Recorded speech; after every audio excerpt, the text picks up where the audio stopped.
Morning children, come back to online classes. Today we are going to see the topic of civics, that is making of the Indian Constitution.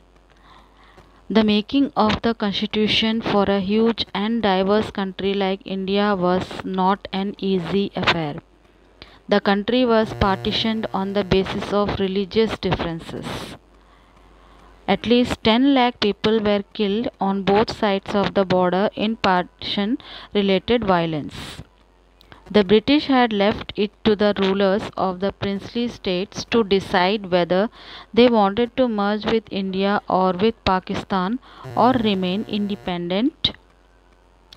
Princely states means usually had a king who ruled the people and in turn collected taxes from them and paid to the British.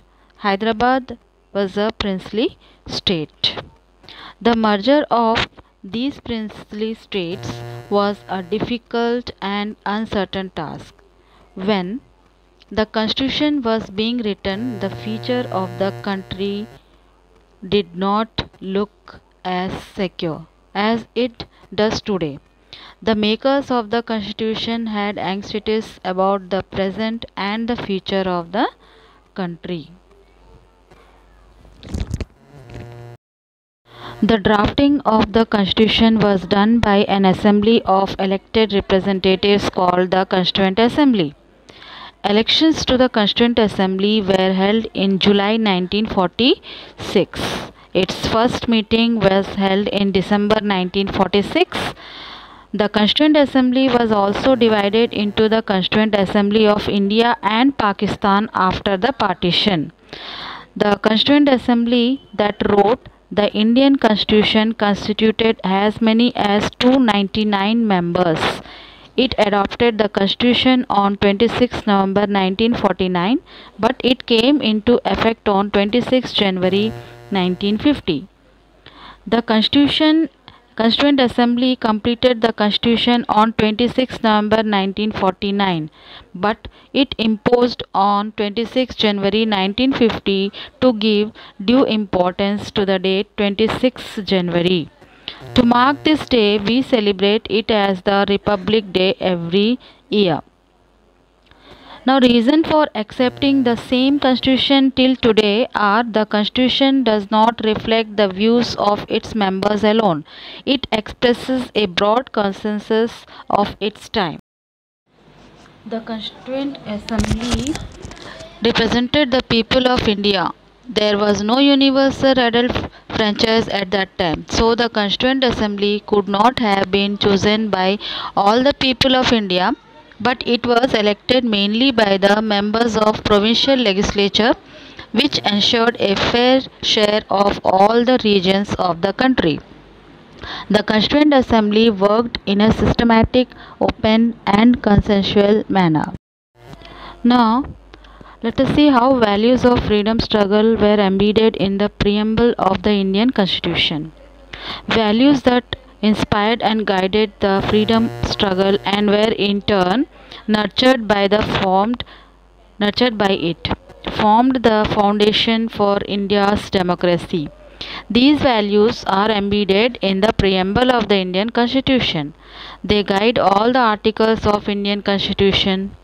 The Constitution begins with a short statement of its basic values. This is called the preamble of the Indian Constitution. So, what does the Indian preamble on the Constitution contain? The preamble of the Constitution reads like a poem or democracy. It contains the philosophy on which the entire Constitution has been built. It provides a standard to examine and evaluate any law and action of the government to find out whether it is good or bad. It is the soul of the Indian Constitution.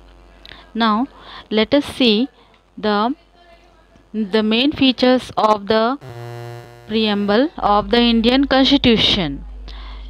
First is we the people of India. The Constitution has been drawn up and enacted by the people through their representatives and not handed to them by a king or any outside power. Sovereign. People have supreme right to make decisions on internal as well as external matters. No external power can dictate the government of India. The next is socialist. Wealth is generated socially and should be shared equally by society. Government should regulate the ownership of land and industry to reduce socio-economic inequalities. Secular, as you have already known, citizens have complete freedom to follow any religion, but there is no official religion. Government treats all religion beliefs and practices with equal respect. Democratic, a form of government where people enjoy equal political rights, elect their rulers, and hold them accountable. The government is run according to some basic rules. Now, next is Republic. The head of the state is an elected person and not a hereditary position. Justice. Citizens cannot be discriminated on the grounds of caste, religion, and gender. Social inequalities have to be reduced. Government should work for the welfare of all, especially of the disadvantaged groups. Next is liberty. Liberty means freedom. There was no reasonable restrictions on the citizens in what they think, how they wish to express their thoughts, and the way they wish to follow up their thoughts in action. And the next is equality. All are equal before the law. The traditional social inequalities have to be ended. The government should ensure equal opportunity for all. Next is last feature of the constitution is fraternity, that is brotherhood. All of us should behave as if we are members of the same family. No one should treat a fellow citizen as inferior. And the next is institutional design formed for the Indian constitution. Let us see how was the institutional design formed for the Indian constitution. A constitution is mainly about embodying these values into institutional arrangements. It is a very long and detailed document. Therefore, it needs to be amended quite regularly to keep it updated.